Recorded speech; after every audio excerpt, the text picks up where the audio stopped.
Who is better at managing the Australian economy? Labor or the Coalition? Australia annual wages growth from 2001 to 2021. Percentage increase over previous years. Australia's gross debt from 1983 to 2020.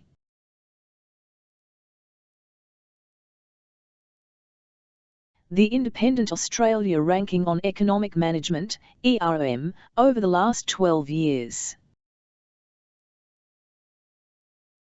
Taxes collected as a percentage of GDP in Australia from 1992 to 2022.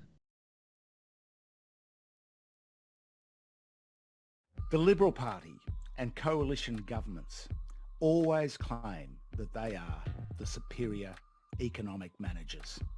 Is this true? No, God! No, God! Our reporter, Callum Foote, dug back in the Australian Bureau of Statistics back to the time of Harold Holt, just after the Second World War, 62 years. In that time, the Liberal Party had been in power 41 years and the Labor Party had been in office 21 years. We did a couple of metrics based on economic growth, based on recessions, and the Liberals' total score came out at 255 versus 49 for Labor. The lower the score, the better. So part of this is explained by the fact that the coalition has been in office twice as much as Labor has since the Second World War. But the facts speak for themselves, and we've ranked the treasurers. Guess who the worst treasurer in Australia by a long shot is over time? John Howard, the much lauded scion of the Liberal Party. The great John Howard, the man of steel, the worst treasurer in Australia's history by a long shot. Just going to the rest of the top five, all Liberals in the top five. We have John Howard, Bill Snedden, Philip Lynch, Harold Holt, and our very own Josh Frydenberg. Now, Josh had the worst recession of all. He had a 6.8% dip in one quarter. An absolute disaster, but of course we have to be fair to Josh. Although Australia, under his stewardship, was heading into recession before the pandemic, because he was cutting spending and strangling costs, and that meant less growth, less economic growth, less money going through the economy. 6.8% was far worse than any others. John Howard's worst quarter was 2.9%. But John, of course, had more on the trot, consecutive quarters of negative growth than any other Australian treasurer. When he became Prime Minister, the man he appointed, Peter Costello, had a very good track record, as did his successor from the Labor Party, Wayne Swan. But let's bear in mind there's a lot of extraneous factors here, because those two treasurers enjoyed the unprecedented demand from the super cycle in China for our commodities, for our oil, gas, for our coal and for our iron ore. Now, coalition advocates would claim that this is only one measure that you can rank treasurers on, and indeed it is. But that's the very measure, economic growth, GDP, that they rank themselves on. And it's very hard for anybody to deny that the more recessions you have under your stewardship, the worse the treasurer you are.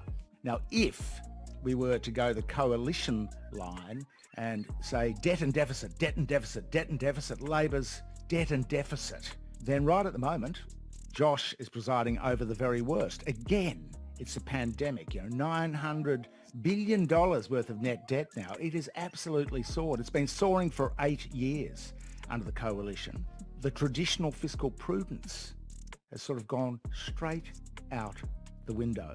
So the debt and deficit, Labor debt and deficit claim just no longer stands. Mind you, if we were to rank them just on debt and deficit, the coalition would have a better run rate over time, a far better run rate. Labor tends to spend a lot more on social policies like Medicare and education, and the coalition comes in and tends to take the knife to those policies. And then, of course, since the pandemic bit, the Reserve Bank's printed more than $300 billion in new money.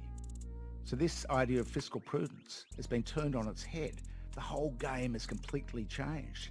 They're not saying it, but effectively they've been pursuing MMT, or modern monetary theory.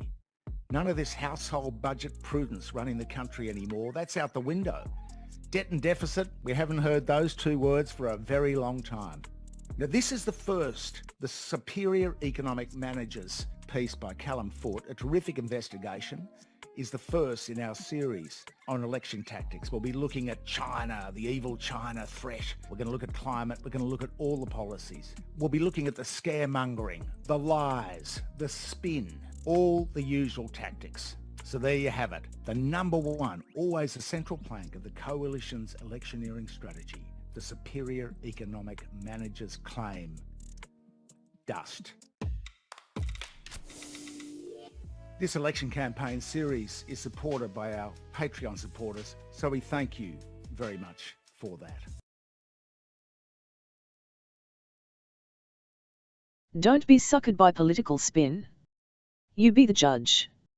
References are provided in the video description below.